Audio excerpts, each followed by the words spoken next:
ආයුබෝවන් කියලා පිළිගන්නවා ඔයාලා හැමෝම අපේ YouTube channel එකට.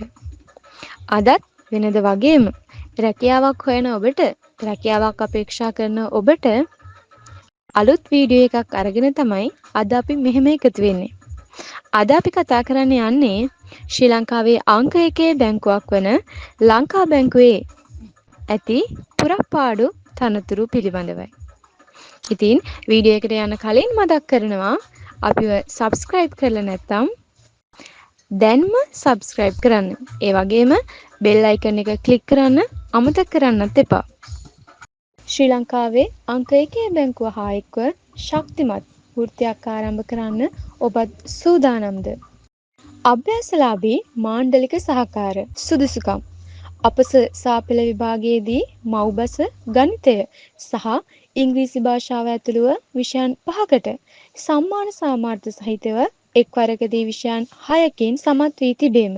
අපස උසස් පෙළ විභාගයේදී විෂයන් 3කින් සාමාන්‍ය ඉංග්‍රීසි, සාමාන්‍ය දැනුම හා සාමාන්‍ය තොරතුරු තාක්ෂණය හැර එක්වරකදී සමත් වී තිබීම. වෙනත් සුදුසුකම් ඉහළ මට්ටමේ අන්තර්පුද්ගල සම්බන්ධතා සහ සංනිවේදන හැකියාව, දැඩි උත්සාහය සහ කැපවීම සහිත පුද්ගලයෙකු වීම, කාලානුබද්ධ ඉලක්කානුව සේවය කිරීමේ හැකියාව. අයදුම්පත් බාර ගන්නා අවසාන දිනයට වයස අවුරුදු 24ක් හෝ ඊට අඩු විය යුතුය.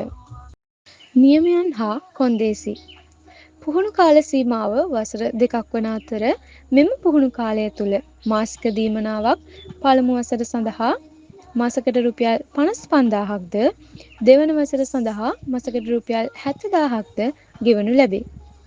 මෙම තනතුරු බැංකු සේවයේ සාමාන්‍ය නියමයන් හා කොන්දේසි වලට යටත් වන අතර සාමාන්‍ය බැංකු සේවා ධාරාවට විවෘත සේවයට ඇතුළත් වේ. පුහුණු කාල සීමාව තුළ බැංකුව සෑයීමකට පත්වන ආකාරයට අවශ්‍යතා සපුරාලීම මත ස්ථීර සේවයෙහි මාණ්ඩලික සහකාර එක ශ්‍රේණියෙහි ස්ථීර කරනු ලැබේ. කාර්යාල වේලාවෙන් පසුව සහ සතියාන්ත නිවාඩු දිනවල සේවය කිරීම අපේක්ෂා කෙරේ. කළමනාකාරීත්වය විසින් වෙනත් ආකාරයකින් තීරණය කරන ලැබුවහොත් මිස අභ්‍යාසලාභීන් අවම වශයෙන් වසර 5ක අනිවාර්ය කාල සීමාවක් පුහුණු කාලයේ ඇතුළුව තමාව අනුයුක්ත කර ඇති පළාත්වල සේවය කළ යුතුය. තෝරා ගැනීමේ පරිපාටිය තරඟ විභාගයකින් අනතුරුව ලැයිස්තුගත කරනු ලබන අපේක්ෂකයන් සඳහා පවත්වන සම්මුඛ පරීක්ෂණයක් සම්මුඛ පරීක්ෂණ මගින් තෝරා ගනු ලැබේ. තෝරා ගැනීම අදාළ පළාත්වල අවශ්‍යතාවය මත පදනම් වේ. පහත සඳහන් ප්‍රශ්න පත්‍ර විභාගයේදී සලකා බලනු ලැබේ. එක්වන ප්‍රශ්න පත්‍රය සාමාන්‍ය දැනීම, බුද්ධි පරීක්ෂණය සහ තොරතුරු තාක්ෂණය. දෙවන ප්‍රශ්න පත්‍රය ඉංග්‍රීසි භාෂාව. තරඟ විභාගයකින් ලබාගත්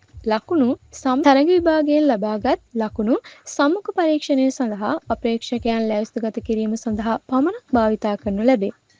අවසානයේ තෝරා ගැනීම සිදු කරනු ලබන්නේ සම්මුඛ පරීක්ෂණයේදී ලබා ගන්නා ලකුණු මත පදනම්. අද වීඩියෝ එක බලපු ඔයාලා හැමෝටම ස්තුති වෙන අතරම අද දවස ඔයාලට සාර්ථක දවසක් වෙන්න කියලා ප්‍රාර්ථනා කරනවා. මේ වීඩියෝ එකෙන් ඔයාලා පුංචිම හරි දෙයක් ගත්තනම් ලයික් කරන්න, කමෙන්ට් කරන්න අමතක කරන්නත් එපා. ඒ වගේම ඔයාලගේ යාළුවන්ටත් මේ ගැන දැනගන්න මේ වීඩියෝ එක ෂෙයා කරන්න කියලාත් ඉල්ලනවා.